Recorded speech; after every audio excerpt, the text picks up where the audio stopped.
Bonjour à toutes, bonjour à tous. Nous sommes ravis. Bonjour Fabienne, oui. Bonjour Stéphane. Bonjour à toi. Nous sommes ravis de vous faire un petit teasing, comme on dit, une petite présentation du webinaire qu'on aura la joie de faire avec vous le jeudi 1er juin à 20h sur le thème de la mission de vie, en se demandant si cette mission existe-t-elle vraiment ou pas. Qu'est-ce qu'on peut, je dirais, penser de ce mot mission. Et puis, donc, on s'adresse donc à ceux d'entre vous qui vibrent un petit peu avec ce mot-là, pour ceux d'entre vous ou celles d'entre vous qui recherchent leur raison d'être, qui recherchent la raison pour laquelle ils ont choisi de s'incarner à cette époque, dans ces temps troubles et dans l'environnement qui est le nôtre. Ce que je voudrais rajouter ici, c'est que toutes ces personnes aussi qui sont peut-être en crise de sens et qui recherchent à tout prix un sens à donner à leur vie pour diverses raisons. Je pense que ce live pourra les aider à, en tout cas, aller chercher des clés pour s'éclairer sur cette recherche existentielle qu'ils vivent, en fait. On sait que le sujet, ces missions de vie, existent-elles vraiment? Donc on va avoir le culot de se poser la question de savoir si elle existe vraiment. Est-ce qu'elle existe de près ou de loin? Est-ce qu'il n'y aurait pas des questions à se poser autour de ce terme, de ce mot, de ce concept? Est-ce qu'il n'y aurait pas une forme de pression qu'on se mettrait? Est-ce qu'il n'y aurait pas une recherche d'attention, une recherche de validation de la part de ceux qui nous entourent pour qu'ils valident la grande mission qu'on souhaiterait incarner ou le grand sens qu'on souhaiterait mettre à sa vie? Est-ce qu'il n'y aurait pas autre chose qui se cache derrière cette énergie et ce mot de mission de vie? Est-ce qu'il n'y aurait pas des choses plus profondes à aller chercher? Est-ce qu'il n'y aurait pas une vision plus pacifique, plus décomplexée? Est-ce qu'il n'y aurait pas des choses encore plus lumineuses à aller chercher derrière ce mot? Moi, ça résonne beaucoup quand tu dis une manière plus pacifique, parce que je pense que moi, j'accompagne beaucoup de personnes qui sont en transition professionnelle notamment et qui pensent qu'elles vont purement et simplement rater leur vie si elles passent à côté de leur mission de vie. Et pacifier ça, c'est pas si idiot, quoi, en tout cas. Ouais, c'est clair.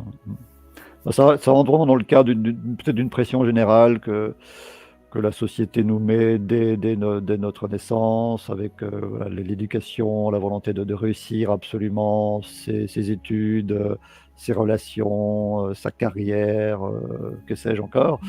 Donc, derrière la mission de vie, il y a peut-être aussi une pression de la réussite, une pression de ne pas louper sa mission, de pas la rater. On verra ce qu'on peut développer autour de ça au cours de cette soirée, de voir est-ce qu'on ne serait pas tous déjà dans notre mission de vie sans le savoir? C'est peut-être une question qu'on peut se poser. Comment y mettre de la conscience? Comment y mettre du sens? Comment y mettre un nouveau regard pour se foutre un peu la paix, comme j'aime bien souvent le dire. Moi, j'ai envie de te poser une question, Stéphane, par rapport à ça. Oui. C'est alors pourquoi sommes-nous légitimes pour aller parler de ça pendant toute une soirée? Tu m'as dit, Déjà, la question de la légitimité, ça serait déjà presque un autre webinaire. Oui. Ça va quand même avec la mission de vie. Quand on pense incarner quelque chose, on se sent légitime pour le rayonner, pour le transmettre. Alors, est-ce que ça fait partie de notre mission de vie que de parler autrement de la mission de vie? Que sais-je, j'en sais rien. Alors, pourquoi je me sens, inspiré pour parler de ce sujet-là? Parce que je me considère, je le dis souvent, comme l'ex-champion du monde, toute catégorie de la prise de tête. Donc, je me suis posé toutes les questions possibles, imaginables, sur toutes les questions spirituelles qu'on peut imaginer. Et ça depuis plus de 35 ans. Donc, que ce soit la mission de vie comme tous les autres sujets, j'ai vraiment été gratté, cherché. Et puis, moi-même, je me suis demandé quel était le sens de ma vie, quel était le sens de la vie tout court. Que d'ailleurs, la mission de vie, on va voir que peut-être c'est aussi une recherche de sens beaucoup plus globale sur le sens de la vie tout court, le sens de l'univers, d'où est-ce qu'on vient, qui sommes-nous réellement? Ça, c'est une grande question qui est assez sous-jacente à la mission de vie. Et où allons-nous? Vers quoi on tend? Vers quoi on veut évoluer? Donc toutes ces questions-là, je me les suis posées en long, en large, en travers, jusqu'à des moments dans mon parcours je pense, de véritable révélation dans le sens où j'ai vraiment appris à pacifier ces questions-là. J'ai vraiment appris à plus me prendre la tête, ou en tout cas beaucoup moins, et à voir que toutes les questions spirituelles peuvent être vues à partir d'un nouveau regard qui justement permet vraiment d'infuser, d'intégrer cette paix et de se sentir bien dans sa vie, quels que soient les chemins qu'on peut prendre, quelles que soient les pressions directes ou indirectes qu'on peut recevoir de la société, des livres spirituels qu'on peut entendre, de ce que pensent Pierre, Paul, Jacques, etc. Bon, voilà, j'ai l'impression de pouvoir mettre un peu de clarté, de paix, d'inspiration et d'un peu de lumière sur tous ces sujets-là. Donc on verra voilà, si ça fait écho avec les internautes. Et toi donc Fabienne, qu'est-ce qui te rendrait inspiré ou inspirante ou légitime pour parler de ce sujet-là? Alors moi, ce qui me rendrait légitime, c'est que moi, pendant des années, j'étais convaincue d'être dans ma mission de vie.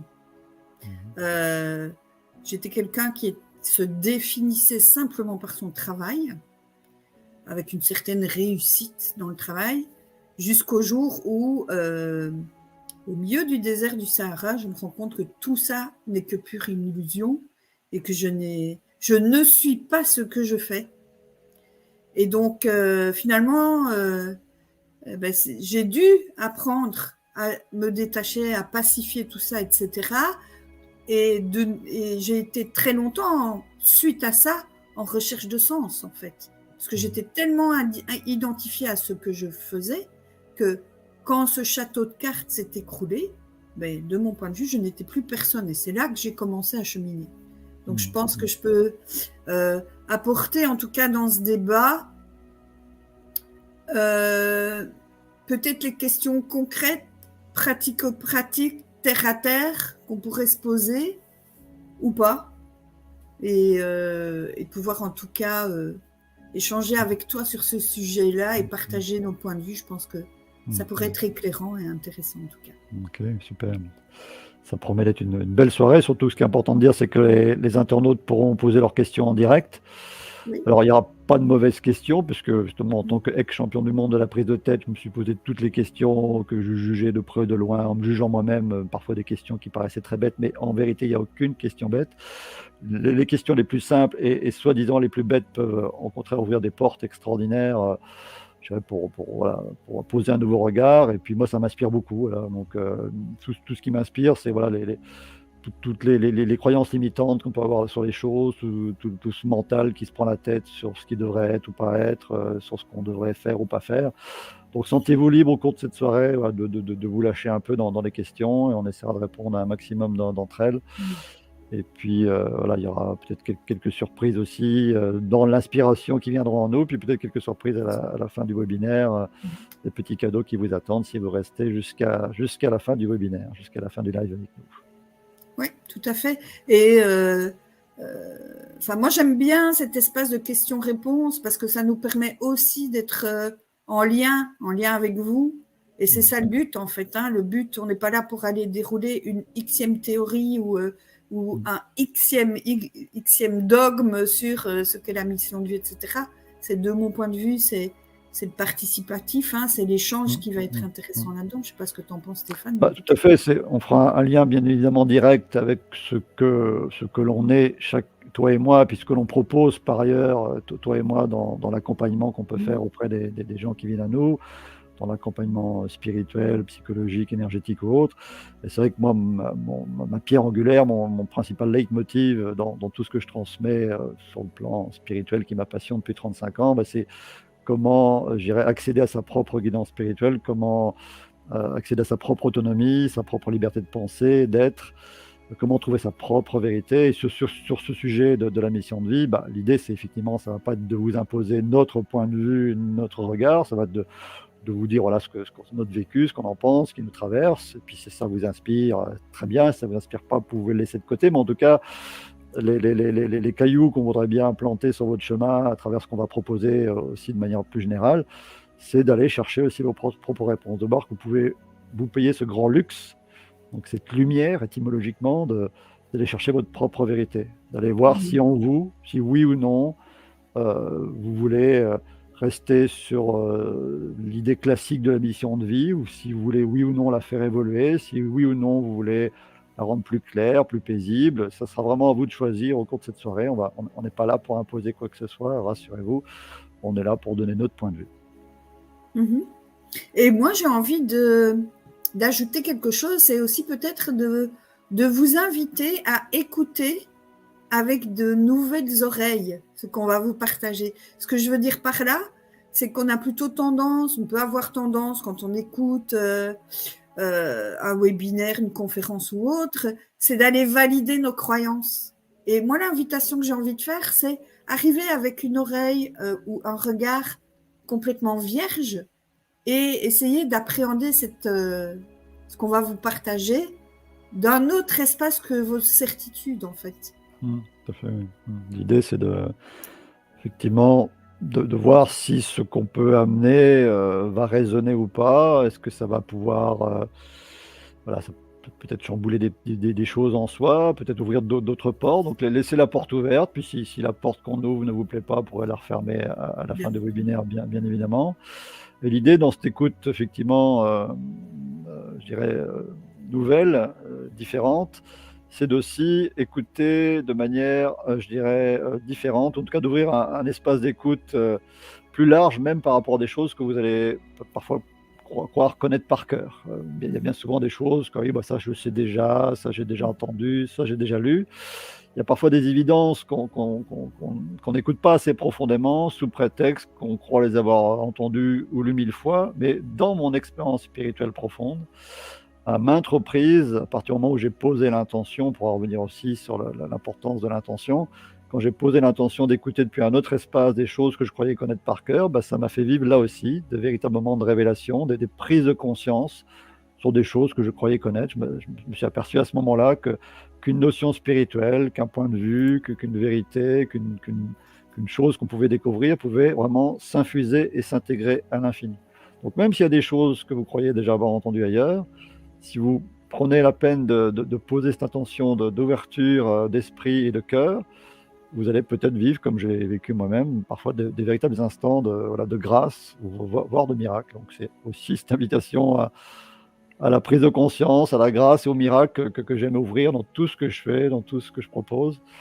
Et donc ce sera aussi une belle soirée où les instants de grâce, de prise de conscience, voire de petits ou de grands miracles seront tout à fait possibles aussi. J'ai hâte d'y être. Voilà, moi aussi. Donc on vous donne rendez-vous avec une grande joie le jeudi 1er juin à 20h. Vous trouverez sous la vidéo un lien qui vous permettra de réserver votre place pour la soirée, pour être sûr d'être prévenu quelques jours avant des rappels à ce webinaire, pour ne pas l'oublier, pour être sûr de le mettre dans votre agenda. Et on se réjouit donc d'avance de partager en direct, à travers toutes vos questions, vos réflexions, ces moments lumineux où on pourra enfin poser, donc pourquoi pas, un nouveau regard sur la mission de vie. Voilà, à très bientôt. À très bientôt, à très bientôt, au 1er juin, avec grand plaisir. À bientôt. À bientôt. Salut, au revoir.